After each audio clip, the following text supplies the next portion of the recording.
Because spiritual husband and spiritual wife are what do spiritual husband and spiritual wife dị ezigbo ile. Okay. And one has to because and what ki ji ekpere you put a spiritual husband or spiritual wife. Onye na-ekpelu gị ekpele ka o kpepụlụ gị spiritual husband ma ọ bụ spiritual wife. Onye bụ okpepụgo nke ya. Jụọ onye bụ onye ma okpepụgo nke ya. Maka na otu ị nọ ebe a na iwe spiritual husband mụ well. Pastor abụ ga-eme gị deliverance well nke ya. Prophetess ị ga-eme gị deliverance well nke ya. Well spiritual husband. O nwere something about spiritual ụnụ na-aghọtara. Maka na ndị ụka na-agba gị na Chukwu na-eke mmadụ. They believe ndị ụka na Chukwu na-eke mmadụ okecha mmadụ tinye n'ime afọ nwaanyị. Nwaanyị amụpụta asị. Ọ dịrị otu afọ. Enwere ebe isi bịa. Enwere ebe nsi bịa. Na mmiri ka m nwere ike ịkọwa nwụ.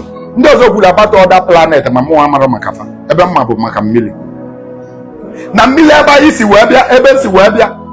Tupu ị na-akụlọs this very planet. Enwere certain age, enwere certain things ị ga-ewe, ị ga-elu bifo bịa ebe a. Ọ bụ na ị nọrọ nwaanyị na mmiri, ọ bụ na iwebere family na mmiri ma ndị nwe ebe a. Ọnọdụ ka ngụ ije America now n'aka onwe gị na bụrụ family gị ịchọ iji aka ije chọọ visa n'aka onwe gị. Ọ gbanwe age ọ ya bụ ilu ije ebe a bụ ije na mkpasi achọpụ gasị gị n'ịma nga. Kedu age dị ya? From 18 years. Ọ bụ na iruo 18 years jee n'aka onwe gị si na ị na-eje ajụrụ anụ gị age gị ọ bụ na 18 years mana ịbụ under age. Ịma nganwu ịma mmenwu travel otu a ka ọ dị na mmiri.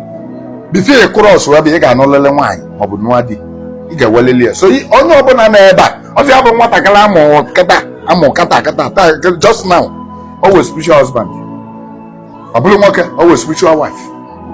So nya bụ pastor na-ekpepụ gị ịkpepụ gị spiritual wife n'ọdụ ka mmadụ na ka njọ gị o nwere pastor maọbụ prophet nwere ike ime gị deliverance ka ị dafụzi na your reflect na mirror ka ị dafụzi na nwa gị na mirror iweta ugobe ka ị dafụzi na nwa gị.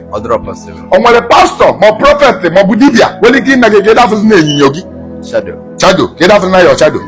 It's not possible. That is how impossible ọ dị mmadụ imenwu gị ka ị dewezi na di mmiri maọbụ dewezi na nwunye mmiri. Ma ọ nwere ụdị ekpere dibia ya ekpere gị ka ị dewezi na spiritual husband.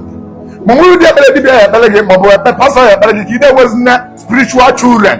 Ọ bụrụ na abụdị asị ebe ọjọọ na ịmụrụ nwa na mmiri asị gị na ịmụrụ nwa na mmiri. Yes, ị ga-amụ nwa na mmiri. Ịmụ nwa na mmiri abụrụ aja ibe. Ịmụ nwa na mmiri abụrụ aja ise progress. Mmadụ ịmụ nwa na nlọ bụ ezigbote ife ọma ka ọ bụ. Mmadụ ịmụ nwa na nlọ bụ ezigbo ife ọma. Ọ bụrụ aja ife. So having a spiritual children is a good thing. Yes, it's a good thing. You are not. Anyị niile bụ visitor. Ị da-anụ ka ndị gboo na-asị gị n'ụwa bụ afịa. Onye zujuo nke ọma gị. So nya bụ dị mmiri gị ma nwunye mmiri gị o nwere onye welu genuine love karịa anya. Nya bụ nwoke maọbụ nya bụ nwaanyị na-adịlị gị jealous na-achọ otu ọ ga-esi wee mee ka ọ bụ na ndị na-achọ imegide gị na badịrị emegide gị.